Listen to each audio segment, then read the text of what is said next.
Hello, my name is Allison Warner, and I am the Chief Editor of Orthodontic Products. Welcome back to In the Sterilization Room with Jackie, where we talk with infection control and prevention expert Jackie Dorst about what you need to know as you welcome back patients.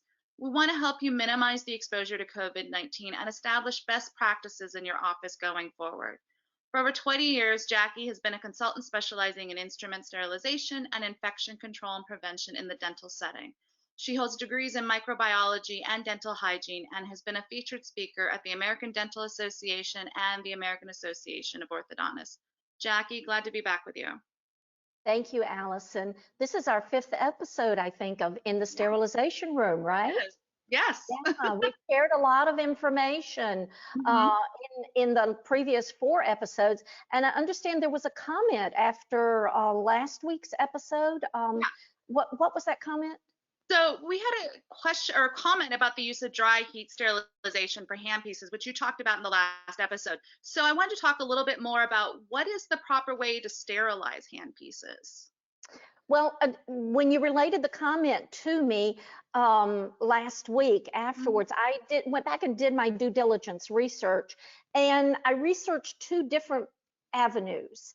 One, I went back to review the CDC documentation and what their recommendations are for sterilization. And then the other thing was I actually went to the handpiece manufacturers, such as Midwest. Midwest is one of the major handpiece companies, and I looked at Star and at Cavo and at Sycan with Mm. their handpieces and contacted them if they did not have their instructions for use posted on their website. Mhm. And that's where it comes full circle in this. CDC recommends in their guidelines Mhm. that all devices, instruments, and handpieces are sterilized according to the manufacturer's instructions for use. Mm. Because different equipment may have different instructions or Right. different recommendations with it. So when I went back, let's just review what the manufacturers actually say, Mhm. because I stated last week that handpieces should be sterilized in steam sterilization in an Right. autoclave, and Mhm. that's where I made that statement, was based on handpiece manufacturers IFUs Mm. with it. Okay. So in the Midwest document, it says to place the handpiece in a sterilization pouch, and preferably one like this that has a paper side, at least one paper side. Okay. And I think the reason for that is so that it will dry out more thoroughly after the steam sterilization, where it gets wet during the sterilization cycle. And then it says handpieces, and this is for the tradition, should be processed in the autoclave for 15 minutes at a sterilization temperature of 135 degrees Celsius. That's 275 degrees Fahrenheit for those of us who do the English system. And then for a cassette chamber saturated steam devices, now that's like a Statum. That's that cassette Right. that slides in on a Statum. Mhm. It gives you a smaller chamber, and it injects steam, pulses, so that that steam Mm. is really forced inside the small head of the handpiece, and it touches the turbine blades. Mm. And the steam has to touch the surface of the instrument to achieve sterilization. So it says to place them into a cassette type steam device for 3.5 minutes for the sterilization. Now it takes a little bit longer than that. We all know that it doesn't run in 3.5 minutes, Mhm. because with steam sterilization, the device has to heat up the water, Mhm. evaporate it to steam, then close the valves to build up that pressure inside to 18 to 21 pounds per square inch.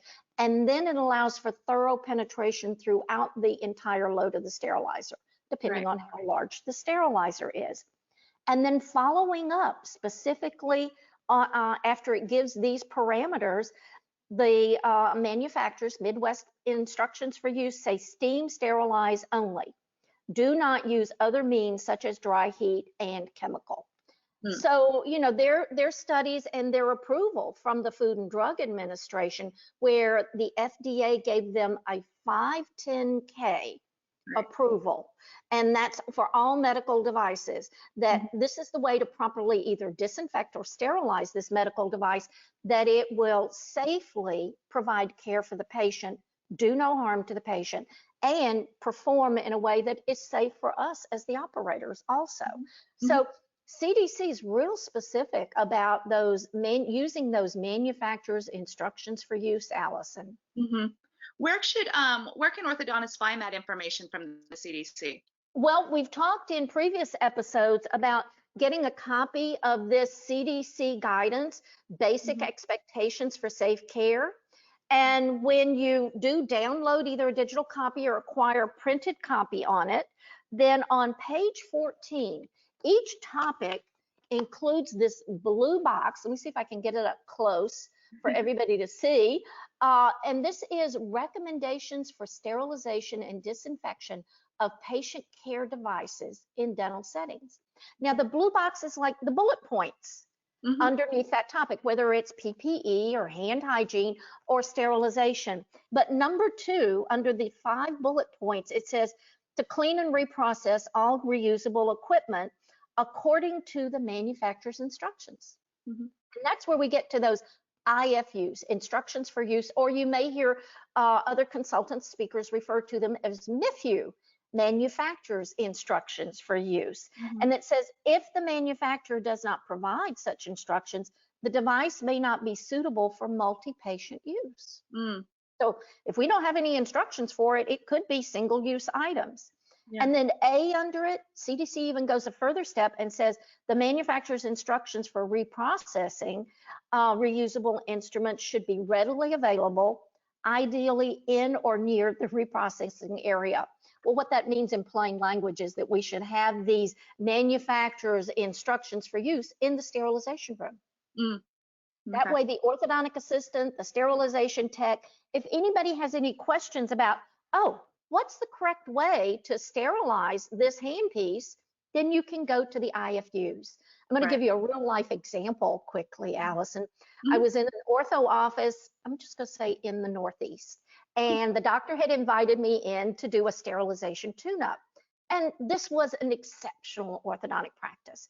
I Mhm. had a high energy team. They were spot on. They were doing everything right. However, as I was in the sterilization room and I noticed they were putting this handpiece into a pouch, it still had the burr in it.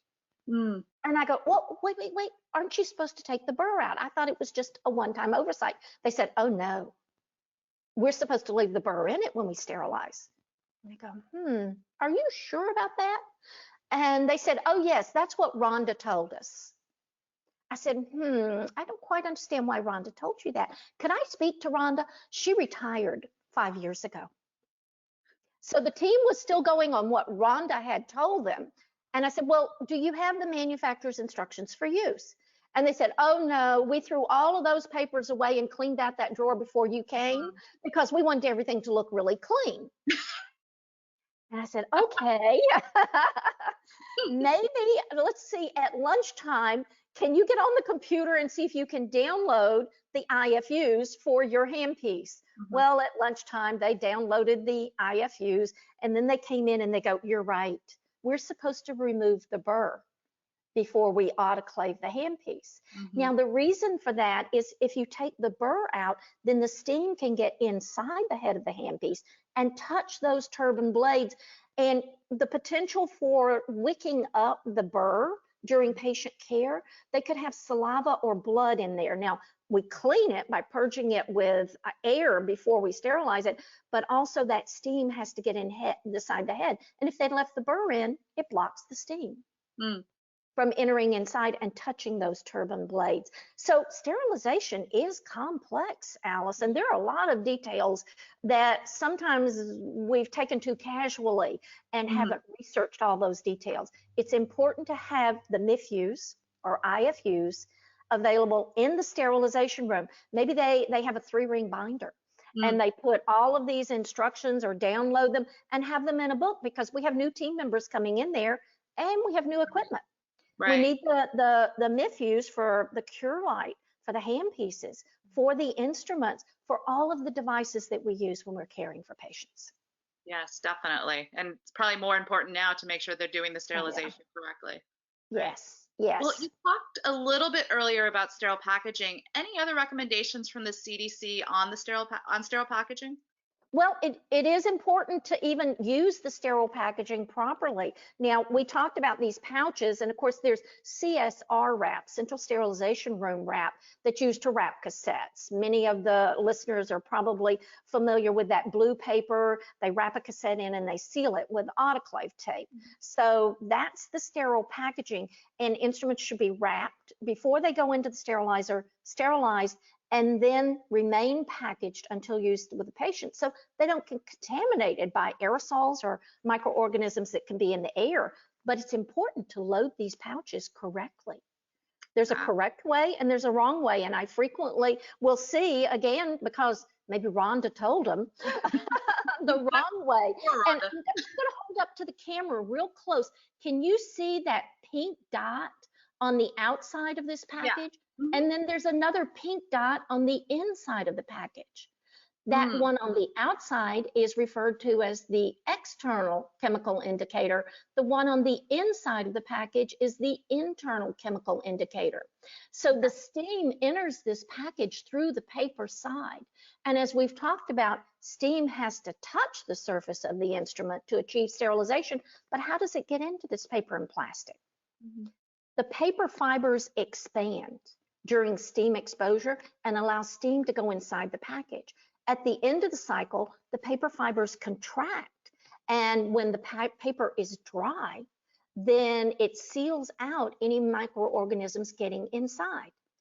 If packages are removed from the sterilizer before they're completely dry, then there's a potential that's commonly referred to as wicking through of microorganisms. And that's why, again, the CDC guidelines state all packages should remain inside the autoclave until dry before being removed. Now, loading these is also important. You want to be able to see after it's sterilized that both the external and the internal indicator changed color. But however, when we're in the sterilization room and we're cleaning these devices, we usually hold it by the connector in, and our natural tendency is one to put it in the pouch this way. That's wrong. The best way is to put the connector end at the bottom.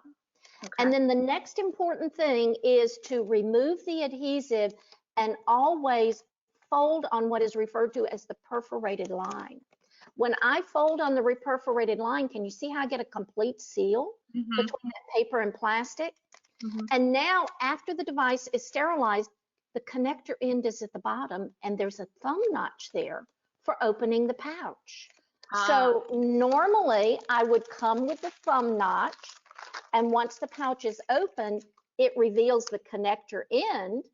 And with that connector end, I can insert it on the air connection on the handpiece, leave the pouch over it until I'm ready to insert the burr in it. And that becomes a protective barrier, as well as a visual reassurance to any patient that enters, hey, that device was sterilized. There's the sterile packaging. So a lot of details to ensure proper sterilization and compliance with the CDC guidelines, which are included as the Dental Practice Act and the majority of the state dental boards. Oh, okay. Oh, great. I think that's a lot of great information. Well, has there been anything else that's happened in the last week that our viewers should be aware of? Oh, we really got a big announcement at the end of last week where the FDA and CDC made the announcement about counterfeit KN95 masks. Right. So many offices, because they can't buy N95 masks, the U.S. manufacturers they're trying as hard as they can to resupply the shelves and all, but they're not enough for both medical, and then FEMA is restocking their supplies also. And so a lot of those N95s. So FDA said, well, in this PPE shortage crisis, that we could use KN95s. However, a lot of the ones that were even on the list, and the list from the FDA and from the NIOSH with it that they had tested, they found out that these are not providing the 95% filtration. And so FDA last week announced that they had removed a number of the manufacturers from that list. Now, offices that have purchased masks they've been sending me photos of the box of them, and I'll look at it and go, they say, is this approved? And I go, okay, let's go to the list and see if your manufacturer's still on the approved list. And they Right. can get a copy of that approved list from FDA, or they can go to the CDC link on it, Mhm. and it will take them to the FDA approved list. Right. The American Dental Association with their toolkit, remember we reviewed that a couple of weeks ago. Excellent guidance for all of the offices on how to reopen and what they should be paying attention to. They updated the toolkit, the American Dental Association did. Mm. And in there, they put in this tips to avoid counterfeit masks. Right. Yes. So it gives the office guidance and the doctors of what to look for to identify a counterfeit mask, and what they need to be wary of in the marketplace. And that's such a frustration, Hmm. a real frustration for the offices, because they just want to get back to work, to caring for their patients. And Yeah. we have dental patients that are in great need on the dental side for, maybe they've got an abscessed tooth, a broken tooth, advanced periodontal disease.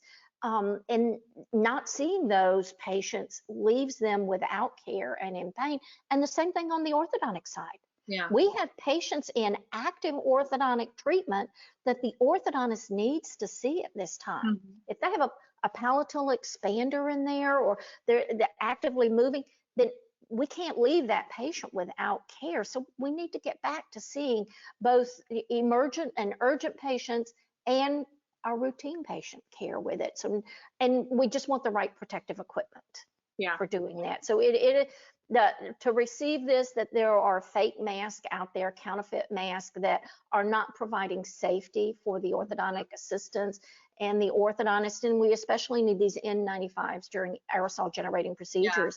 And I think that maybe as a profession, that maybe locally within their states, orthodontists, they need to encourage their dentists also to contact FEMA, maybe see if FEMA can release some of their surplus supplies to the dental profession.